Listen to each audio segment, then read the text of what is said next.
pretty much like she gonna stay better. She gonna die better. Hey Emmys, it's been a minute, but I'm back with another Vampire Diaries video. I'm really excited about this one because this is a topic I have wanted to talk to with people who watch the show for so long, since I've seen the series, since I saw this character. My gosh, I have been wanting to talk to somebody about this because I was big mad. Not gonna lie, I was big sad when I realized the ending of this character's story. Highly upset because it was so much they could have did with this character. I was just through. I'm not gonna hold you guys. I was very disappointed, to say the least. And I feel like a lot of you guys that are watching this video, you were probably disappointed too when you saw them build this character up only to make her whole concept be about a man. I just upset, okay? So I'm gonna shout out this person. I'm not exactly sure if they're a subscriber, but they've commented on a couple of my videos, gave me some great ideas for my videos. And this one in particular, they gave me some great topics to like hit on within talking about this character, and here they are right here. Today we're going to talk about the titled crazy bitch witch herself, Qetsiyah. When I tell y'all the disappointment and setting that occurred for me when they built up this amazing, needless to say, came off as very psychotic, obsessed character, Qetsiyah, I really thought they were gonna do more with her. You know what I'm saying? I really, really, really thought we were gonna see a lot of stuff happening with her, and then only to be extremely let down. Excruciatingly let down. I really wanted them to give her some sort of true redemption, but it was very clear that she made the whole concept of her identity about a man, which I did not freaking like. I don't know what it is, but when you have a powerful character, especially a powerful woman, and the basis of her existence on a series, show, whatever, when they make it be completely about a man, it just takes so much from her. I don't know what it is, because it's like they reduce your character to being only about this. And I don't like it. I really don't. It just really made me feel some type of way. And just the way that she pretty much let herself go, I was just like, girl, it is not even that deep.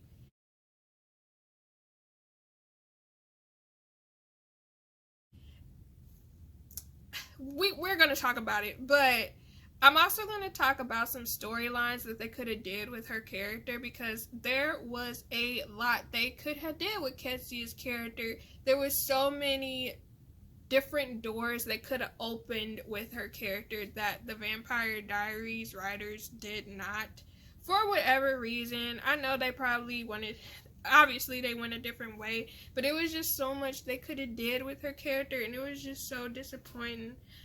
Honestly, if they gave her her own show, I would watch it, you know what I'm saying? But honestly, that probably never happened. But yeah, let's jump into just Qetsiyah in general. Firstly, her creating Immortality. What did that consist of? You know, what did she do to create that Immortality spell? Was it research she had to do? Did she tap into some type of dark magic where she sacrificed a whole bunch of people? Did expression? Like, did she, you know, tap into some sort of darkness? Did she make a sacrifice? Like, what did she do in order to create this Immortality spell? There was so much that they could have expanded on within learning about the initial beginning of immortality, vampirism. So much they could have did with that, you know? Secondly, they could have expanded on just the concept of her creation of the other side. Again, what did she tap into to create the other side? How did she even get the concept? You know, like, how did this happen? The fact that this woman defied death, where she was like, no, you're not gonna get heaven or hell, you're gonna get in the middle. And it was just no expansion on that. There was something they could have did about that to expand to that. Now, in the last season, you know, we had the whole Cade hell situation, but it was like they never really went into detail about how just the concept of the other side and the development of it, the creation of it, they never really dived deeper into it. And I honestly would have wanted to learn, like, how did she just create something like that? Was it the passion she had for her anger that drove her? Like, what was it? Like, did she lose some type of power within the process of going through, you know, this creation of the other side? So the Travelers, there was a couple things they could have dived into within the Travelers and Qetsiyah. Firstly, I'm kind of interested, how can you be a traveler and a witch? Because she said that she was a part of Travelers, but people also referred to her as being a witch. But then when Markos came along, he was claiming that they were kind of like constantly against, like, in kind of like I'm not gonna say war, but they were like enemies of witches. So I was kind of like, I don't understand. Maybe something progressed and changed after Qetsiyah passed away, but I was just kind of wondering, like, she's both. Like, are the Travelers like a separate type of witch and they just claim to be Travelers? What was that about? They never really expanded on that at all. Something we could have like embarked upon to understand. Like, I know he disclosed that the witches didn't want the Travelers together, which is why every time, you know, the Travelers were trying to get together, different catastrophes and chaos would break out when they tried. But it was like, why was that? Why did that happen? You know, like, they never really expanded on that. I want to say, I can't really remember, correct me if I'm wrong, but I want to say they also said that the Travelers were the reason why she was killed or how she died. And it's like, well, why did they kill her? Was it because of the cure, the immortality spell? Did they want it? She wouldn't give it to them. Like, what was the reason? You know, like, they didn't really expand on why she died, you know? Or even how long it took for them to come after her, because another thing, they did not exactly say, like, we saw the first development of the hunters and the purpose of the hunters, but shoot, they never expressed how she did that.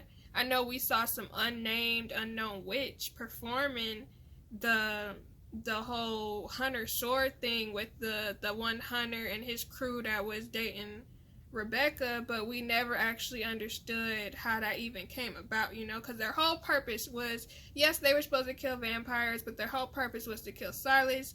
They never really showed exactly how did Qetsiyah even get a foothold to even make that happen, if I assume she was dead at the time, you know?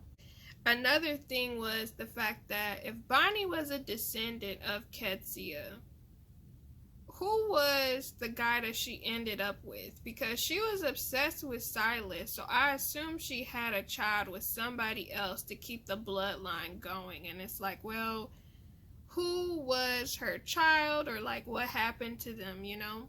In relation to that, they could have even expanded where it was like she had a child, something happened where she got displaced from her child. Maybe the travelers took the child or something. Maybe she was grieving. I don't know. But they could have made a connection where she came back and her and Bonnie ended up bonding. Like, I really wanted them to have some sort of relationship, but they didn't really talk at all, apart from Qetsiyah screwing her over when she converted her into the, when she made Bonnie the anchor. And they should have did something with that. I feel like they could have really built upon that. Like, they could have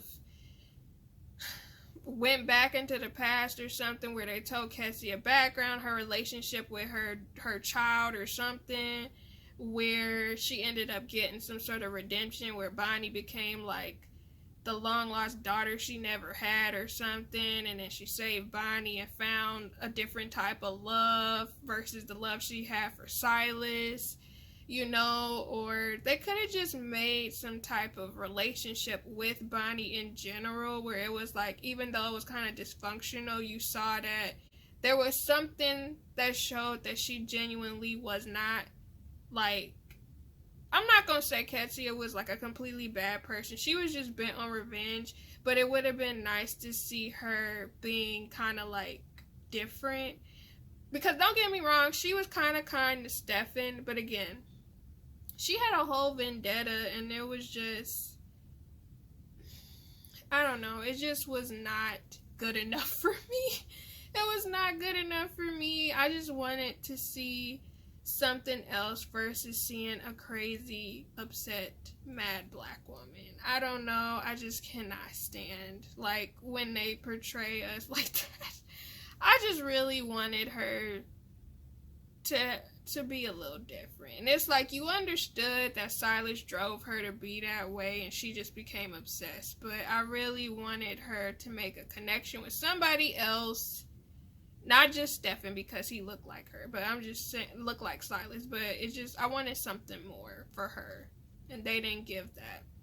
In relation to Bonnie too, they also could have gave Bonnie traveler magic, since technically if she a descender of Qetsiyah, that means she's part traveler, and they could have gave her traveler magic or something of the sort where Qetsiyah showed her how to tap into that or something, like after becoming the anchor, or like after, I don't know, they could have did something with that though, where Qetsiyah taught her more magic or just something that was helpful that Bonnie could have built upon, where Bonnie became, like, Bonnie was strong, but you know, it took her a minute to get to certain points, and I feel like Qetsiyah and her could have expanded, connected.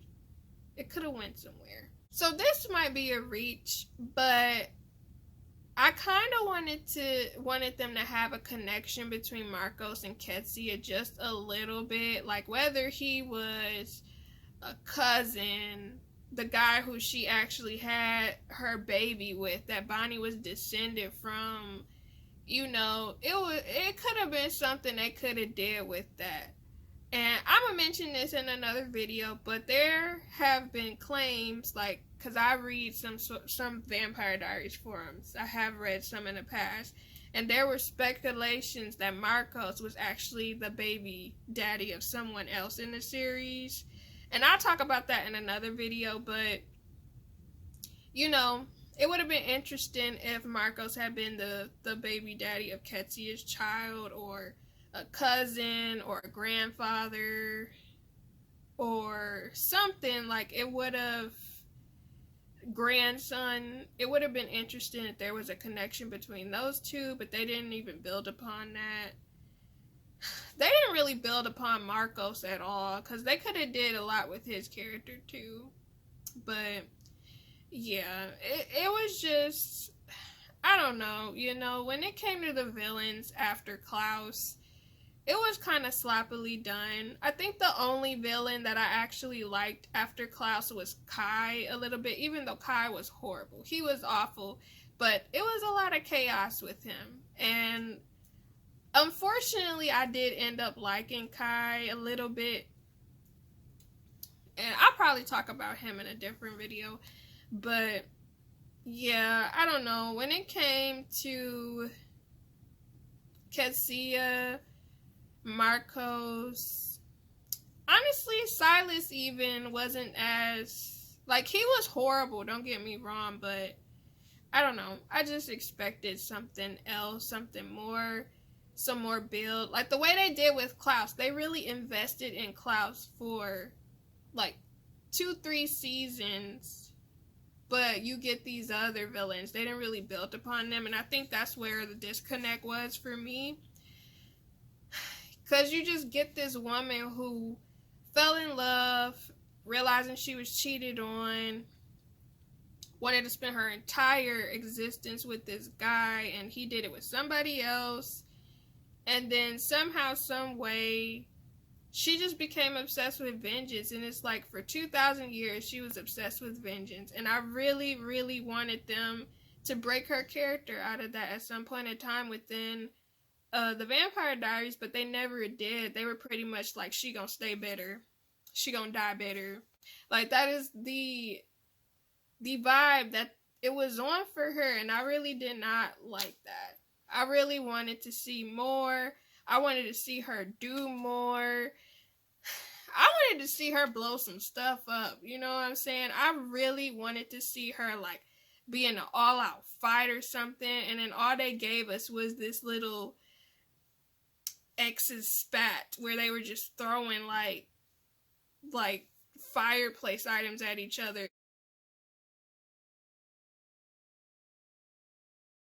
It was just so bad.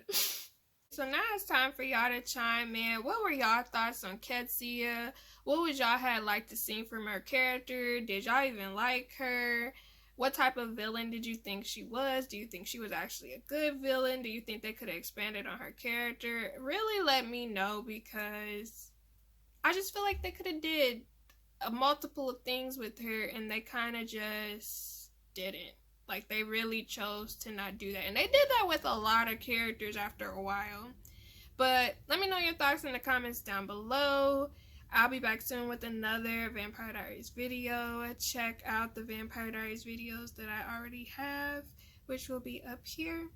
But I'll be seeing you guys soon. So stay tuned. And yeah, I'll be back.